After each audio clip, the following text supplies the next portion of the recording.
구독, 좋아요. 결국에 여론을 만들고 국민의 어떤 이게 뜻이야라고 주장할 수 있는 맞습니다. 확실한 지지를 받아야 되는 거 아니겠습니까? 그걸 만드는 데 아주 결정적인 역할을 하는 게 결국에는 이 방송인데, 민주당이 그래서 어저께 방송을 장악하겠다면서 방송장악 3법, 저희는 이제 방송장악 3법이라고 이렇게 부르는데 이거를 그냥 일방적으로 또 통과를 시켜버렸어요. 민주당이 굉장히 치밀합니다. 네네. 22대 총선에서 이기고 나서 법사위와 예. 의장과 그 다음에 운영위를 가져가고요. 수많은 상임 중에서 이것도 무조건 가져가겠다고 했습니다. 그게 과방입니다. 어허. 그게 과방이에요. 예. 과방위는 뭐냐? 국회에서 상임위 중에서 방송통신위원회를 컨트롤합니다. 견제하는 데죠. 그런데 이 방송통신위원회 방통위가 어떤 역할을 하느냐? MBC, KBS, EBS 이사 구성을 하는데 영향을 예. 줍니다. 그런데 28번, 9번의 탄핵을 민주당이 했어요. 예. 근데 탄핵안 발의를 가장 집중적으로 한 데가 어디냐? 방통위원장입니다. 그렇죠. 그래서 이동관, 그 다음에 김홍일도 탄핵한다고 겁박해서 어쩔 수 없이 자진 사퇴했을 예. 때 이상인, 예. 그리고 마지막에 이제 이진숙 위원장이 됐는데 예. 이준숙 위원장은 하도 그러니까 탄핵해라. 내가 헌재에서 결론을 판단을 받아보겠다 했어요. 그래서 기각이 돼서 돌아왔죠. 아니 취임한 지 이틀 만에 그렇죠. 탄핵돼가지고 6개월 동안 헌재에서 재판한 다음에 겨우 돌아온 겁니다. 그래서 결국은 뭐냐면 왜 그때 방통위를 그렇게 못 잡아먹어서 안달이냐. 예. MBC의 대주주인 박문진 이사가 임기가 끝났어요. 네. 임기가 끝나면 어떻게 됩니까? 당연히 새로운 이사들이 가야 되는데 그걸 못하게 하기 위해서 방통위원장을 다 날린 겁니다. 예. 근데 진짜 당혹스러운 게 그렇게 방통위를 방송을 장악하려고 했는데 재밌는 건 뭐냐면 윤석열 정부는 임기가 끝났으니까 당연하게 임기를 새로운 이사를 하는 거잖아요. 네네. 근데 문재인 정부 때 제가 이제 KBS 기자 출신이니까 예. 저는 제가 눈으로 다 봤죠. 제가 겪은 상황입니다. 그때 본인들이 집권을 하자마자 MBC, KBS 사장을 쫓아내려고 날렸죠. 예. 다 방통위를 장악했습니다. MBC는 바로 쫓겨나고 KBS는 조금 좀 시간이 조금 더 걸리고요. 있다가 쫓겨났는데 그래서 어떻게 했습니까? 그때 KBS, MBC를 통해서 문비어 청과가 24시간 나오지 않았습니까? 예. 그래서 방송이 정상화되기 위해서 윤석열 정부 때 했는데 우리는 그 이사진의 임기가 끝나서 임기를 새로운 이사를 임명하려고 하는데 그것을 막기 위해서 탄핵을 남발하고 방통위원장을 괴롭혔는데 예. 지금은 딱 바뀌었잖아요. 바뀌었으니까 투 트랙입니다. 네. 하나의 트랙은 뭐냐? 이진숙 쫓아내려고 겁박하는 거. 두 번째는 방송상법을 통해 가지고 이번 방송상법이 통과되잖아요. 그럼 예. 부칙이 있습니다. 네. 3개월 내 이사를 새로 구성을 해야 돼요. 어허. 이 이사가 구성되면 이사를 통해 가지고 사장이 바뀌거든요. 예. 그러니까 지금의 현재 사장들을 물갈이하려고 하는 겁니다. 예. 그리고 또 하나가 뭐냐? 그 이사진을 통해 가지고 사장을 선임하는 방식에 있어서 한예로 KBS 같은 경우는 여당 추천이 7이고 예. 야당 추천이 4입니다. 그래서 정권이 바뀔 때 일정 부분 영향을 주는 게 맞는데 요번에 그 이사진 구성을 대폭 늘리고 그래서 7대 4라고 했잖아요. 7대 4를 원래 11명인데 15명으로 늘리고 4명 늘립니다. 국회 목순 6명으로 제한을 하고요. 네. 나머지 사람들을 추천위를 통해서 하는데 그 추천위에 들어간 사람들이 시청자위원회, 언론 미디어 학회, 그다음에 뭐 임직원 법조계 교육계인데 이른바 시민단체를 통해서 하는 거예요. 시민단체라고 하지 말고 그냥 뭐 그렇죠. 민노총 산하 언론 노조의 영향을 받는 곳들이다. 맞습니다. 그냥 솔직하게 그렇게 하면 좋을 것 같아요. 근데 얘네들이 하는 게 뭐냐면 굉장히 또 공정하다, 뭐 국민을 위해서다, 뭐 민주다 이런 억지 미사과 액세서리는 다 붙입니다. 그래서 뭐냐 이걸 통해서 방송을 장악하는 건데 예. 더 무서운 거는 진짜 단순히 이제 공영방송이랑 KBS, MBC뿐만이 아니라 요번에 또 민간 방송 종편이라고 하죠. 방송들이요. 민영 예. 방송 그다음에 보도 전문 채널 뭐 연합뉴스 TV, YTN 이쪽에 편성위원회를 구성하게 해요. 편성위원회라고 하면 여러분이 잘 모르실 수도 있는데 뭐 뉴스를 얼마 비율로 넣을 것이고 드라마를 얼마 비율로 그렇죠. 넣을 것이고 그런 걸 결정하는 게 편성 국장, 편성 본부장 이런 사람들인데 그걸 결정하는 거를 이제 편성국장이나 본부장 전문가들이 하는 게 아니라 편성위원회 이 맞습니다. 노조의 입김을 굉장히 많이 받게 되는 노조가 이제 방송을 갖다가 쥐락펴락하게 되는 그런 상황이 되는 아니 겁니다. 편성위원회 구성이 10명인데 네. 노사 노조예요. 5명. 아니 저는 이해가 안 되는 게 언론사에서 방송을 하고 보도를 하는데 왜 노동자의 입장이 5명이 5대 5가 돼야 되는 거예요? 공영방송이.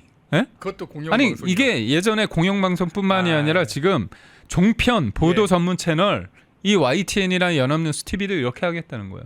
결국 뭐냐면 지금 언론노조, 민주노총 산하 언론노조 이쪽에 각 지부가 있습니다. MBC, KBS 뭐 여러 가지 지부가 있는데 거기에 있는 사람들의 영향을 준다는 거잖아요. 예. 그래서 저는 이거는 진짜 참 무섭다.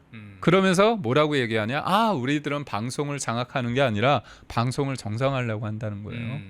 참 무서운 분들인 것 같다. 그런 생각이 듭니다. 그러면서 이진수 방송통신위원장을 지금 또 탄핵을 하려고 정치적 중립 의무를 위반했다 이렇게 또 걸고 넘어지던데요. 그 내용은 어떤 건가요?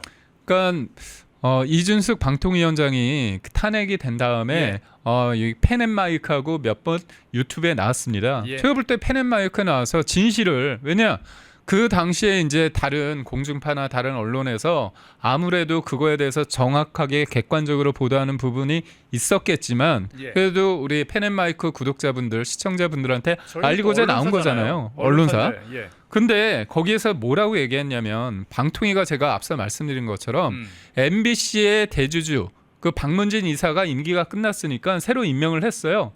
근데 MBC가 딱 그 사람들을 임명한 부분에 대해서 예. 방통위가 정상적으로 한 그 행위에 대해서 집행정지, 집행을 정지해달라는 가처분을 냈습니다. 근데 그거를 한 판사가 인용을 했어요.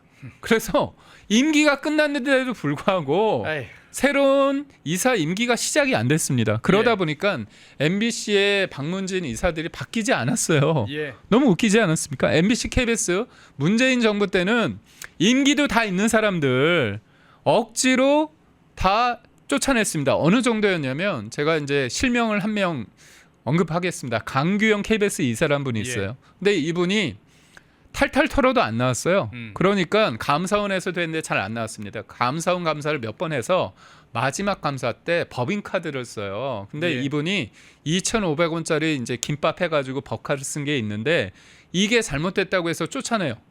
그런데 그때 KBS 이사 11명 중에서 이분이 법카 그렇게 문제라고 했을 때 문제인지 문제다 아니다를 다 떠나서 그 규모가 가장 작았어요. 액수가. 예. 그래서 법원이 판단할 때도 다른 사람들 이거 더 많이 했는데 왜 이 사람만 이렇게 했느냐 해서 강규영 KBS 이사가 법정 소송을 통해서 이겼습니다. 예. 그리고 그때 이사진 구성을 통해 가지고 쫓겨났던 해임된 고대영 당시 사장이 대법원까지 해서 이겼어요. 예. 그래서 문재인 정부 때 멀쩡한 KBS, MBC의 사장들을 쫓아내 가지고 법적 투쟁을 통해서 이겼습니다. 그렇다면 얘네들이 민주당이 잘못한 거 반성을 해야 되잖아요.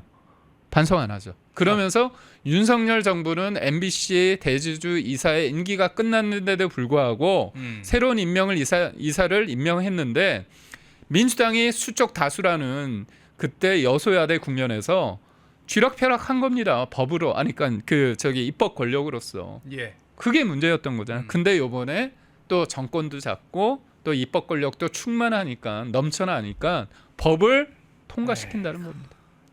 그러니까 뭐 다들 여러 가지 얘기들을 하고 계신데 뭐 법카 도둑하면 김혜경이지 좀 그러고 계시고요. 맞습니다. 2,500원짜리 건밥 뭐 김밥보다는 뭐 법카며 하여튼간 여러 가지 의혹들이 있죠. 김혜경 예. 뭐 이제 뭐 영부인 되고 대통령 되고 뭐 다 그래버렸으니 이제 재판은 다 지금 멈춰버린 그런 상황입니다. 좋은 소식 없나요? 짜증나네 그러시는데 이런 것도 우리가 알고 있어야지. 그럼요. 예, 기억을 하고 우리가 열심히 공부를 해야 되지. 결국에 지지율은 어느 순간 무너질 수밖에 없고요. 그리고 외우 내환이 지금 계속해서 몰려오고 있지 않습니까? 내우 외환이 몰려오고 있는 상황에서 결국에는 어느 쪽으로 무너질 수밖에 없는 상황이거든요. 그럼 그때 우리가 반격을 할 수 있지 않습니까? 그때 우리가 어떻게 싸워야 되지? 당황하지 말고 그때 다 모아가지고 우리가 기억하고 있는 내용들로 반격을 하시라고 이런 내용들도 좀 알고 계시는 게 좋을 것 같습니다. 자, 김기영 대변인과 함께 진짜 지금 민주당이 이재명 일병에게 면접을 주기 위해서 무슨 짓을 하고 있는지, 또 방송 장악 완성해서 완전히 여론을 장악하려고 지금 이준석 방송통신위원장을 어떻게 괴롭히고 있는지 그런 내용도 쭉 한번 정리를 해봤습니다.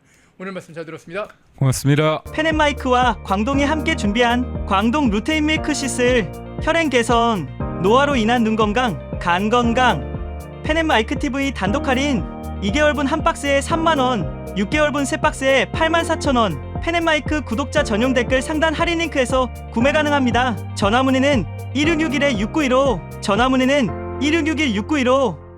펜앤마이크와 광동이 함께 준비한 광동 면역보감 데일리 스틱 2024년 건강기능식품 대상 높은 흡수율, 휴대와 섭취가 간편한 스틱형 펜앤마이크 TV 단독 할인 1개월분 한 박스에 33,000원, 3개월분 세 박스에 9만원. 펜앤마이크 구독자 전용 댓글 상단 할인 링크에서 구매 가능합니다. 전화 문의는 2661-6915, 전화 문의는 2661-6915.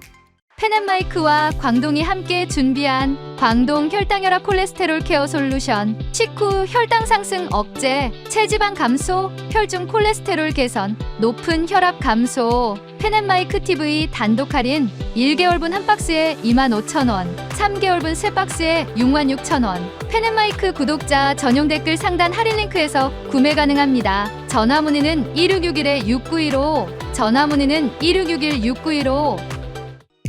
펜앤마이크에서 추천하는 영상도 보고 가세요. 다른 영상도 즐기시려면 구독 버튼을 꼭 눌러주세요.